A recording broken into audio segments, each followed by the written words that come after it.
Six Flags Mexico is the only property in the chain in Latin America and is the region's premier theme park. This is one of the most beautiful Six Flags parks between the superior theming and the stunning sightlines. Then you also have a robust ride lineup. The park features 9 different roller coasters, including 2 highly regarded ones in Medusa Steel Coaster and Superman El Ultimoscape. Then the park also includes some notable flat rides, a few soaking water rides, and even a dark ride. So in this video, I will rank this park's top 15 rides and attractions. Before starting the countdown, 3 things I want to note.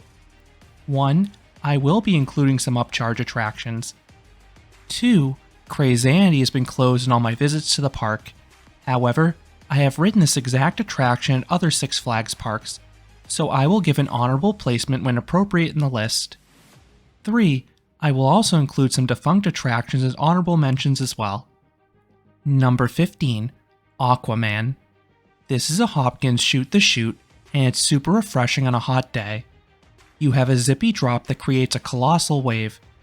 It is a cool visual seeing a giant wall of water envelop you, and it's an absolute soaker. Number 14. Boomerang.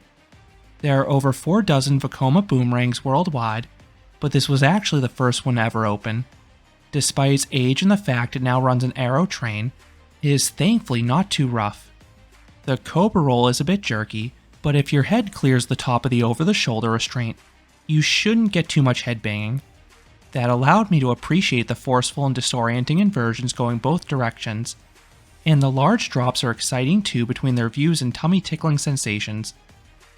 Up next would have been Catapulta. This was a chance inverter. These things had some of the tightest restraints in the industry, to the point of pain, but the ride experienced a series of flips that were slow and disorienting. Number 13. Slingshot. This is one of 3 upcharge attractions on the list. This ride blasts guests upwards. While there's a lot of anticipation, the launch doesn't have too much force to it. The best part is what happens at the apex. The cage will flip 1 or 2 times higher in the air. It's the most thrilling part of the ride by far, and the views are sweet as well. Then the subsequent bounces maintain that view, but you won't flip again. Number 12. Ghostface Lives. This park keeps a haunted walkthrough open year-round, and this is the one I experienced in my recent visit. This is another upcharge. The set quality was lackluster like many Six Flags haunts. The rooms were sparsely themed. One of the big gimmicks about this attraction was it had some 3D visuals, but I honestly thought it was better without the glasses because they made everything blurry. But I do have to applaud the ride's length. It included a pre-show with a surprise scare, and the main section was maybe 7 to 8 minutes in duration, and there were plenty of scare actors. The jump scares were predictable, but plentiful. Number 11. The Dark Knight. This is one of the better wild mice out there because of the theming and environment. The dark room and set pieces enhance the out-of-control sensation on the hairpin turns, and those turns offer nice laterals as well. Then the dips towards the end have a few tiny pops of airtime. The second half oddly has some jackhammering, but it wasn't anything too uncomfortable. Up next would have been Huracan. This was a rare topspin model from Vekoma. There were some fast and forceful flips like its Husk brethren, but the extra axis of motion added an extra dimension of thrills. This made the experience more disorienting, and there were a few slower flips mixed in full of hang time. Number 10. Rio Salv. This is an Intamin river rapids ride set a ways back from the midway. The rapids themselves are okay, but there is one midway through that is large and it'll hit a few lucky riders. But that is just the tip of the iceberg. You have some themed sprayers towards the start that'll hit much of the raft. Then there's a nearly unavoidable waterfall at the very end that'll absolutely soak most riders.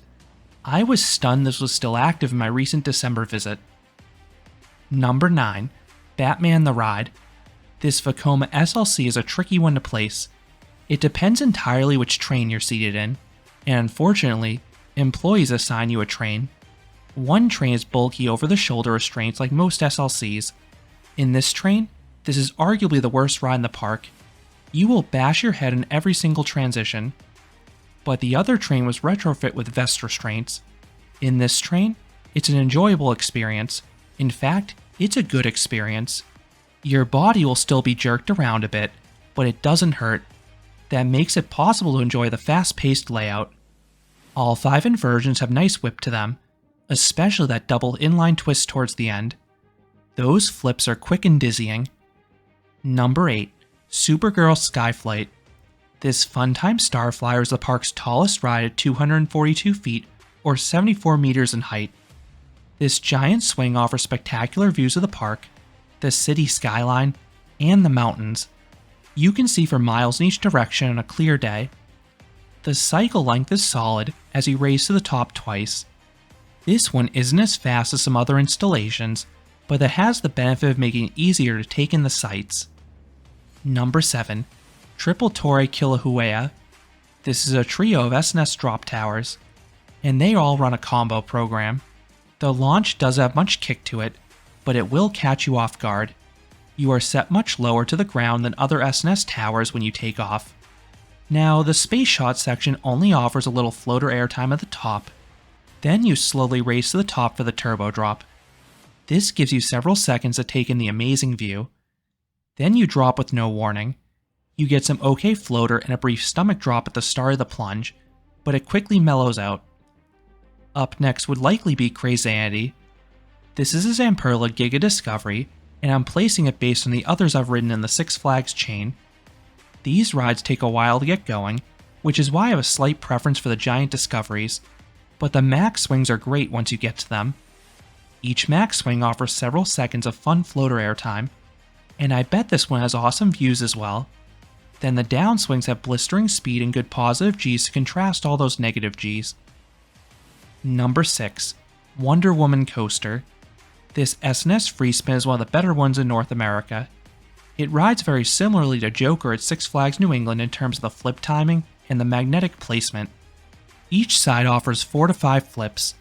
The front side flips you on the first drop in bunny hills. The back side will stall you and then flip you on the Raven turns, which I think is more intense and disorienting. And as your car rocks, try to throw your weight into it and you may get some extra flips and stalls.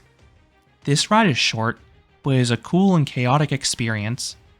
Number 5. Justice League Battle for Metropolis.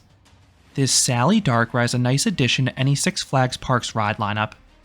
I love the use of the DC Comics IP, as you see the famous heroes and villains throughout. There are plenty of targets on screen to fire at. Then some of the transitions in between have big physical set pieces, most notably the Joker animatronic who fires at you with a gun. This one does seem to have some technical issues though. In 2019, my gun didn't even work at all. Then in 2023, the ride was closed for maintenance issues for most of my 2 days there, but it is a great ride when it's working properly. Number 4. XFlight. This is the last upcharge attraction I'll feature on this list, and it's by far the best one. This is one of the taller sky coasters out there, as it's nearly 200 feet or 60 meters in height. The views in the ascent are spectacular. Then the anticipation is nerve-wracking, as you'll need to pull the ripcord to initiate your plunge. You get a terrifying freefall sensation before pulling upwards. You then gracefully swing back and forth several times before coming to a stop.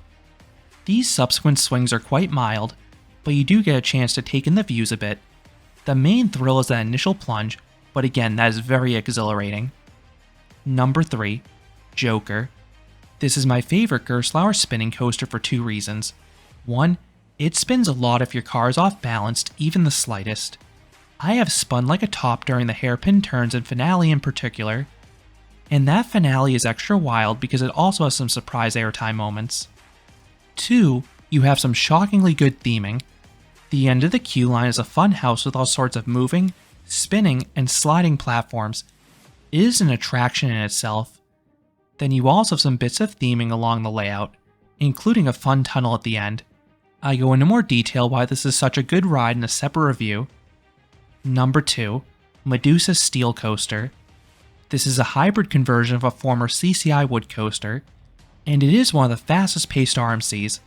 That is particularly impressive because this is one of the smaller RMCs, but you briskly move through the layout, and the elements are fantastic as well.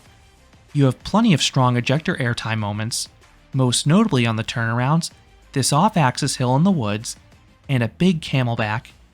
Then the turns have sharp jolts of laterals, and the 3 inversions all offer great hang time, most notably the elongated barrel roll at the end, and then the barrel roll down drop at the start.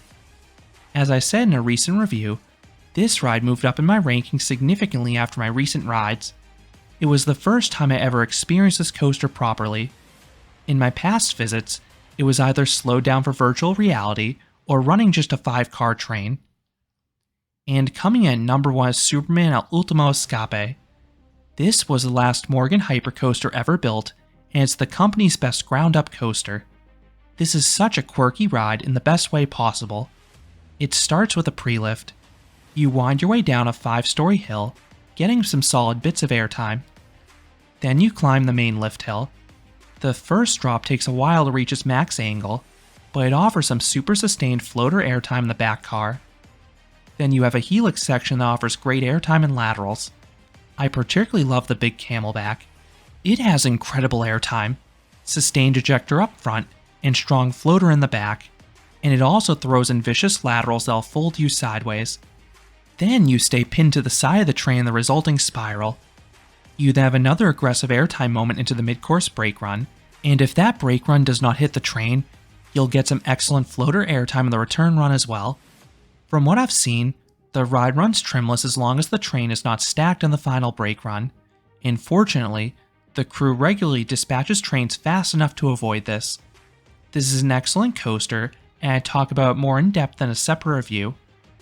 So those are the top 15 rides and attractions at Six Flags Mexico. The top 2 carry this park's ride lineup, but the supporting cast is enjoyable as well. What are your thoughts about any of the rides I mentioned or any I missed? Let me know down in the comments.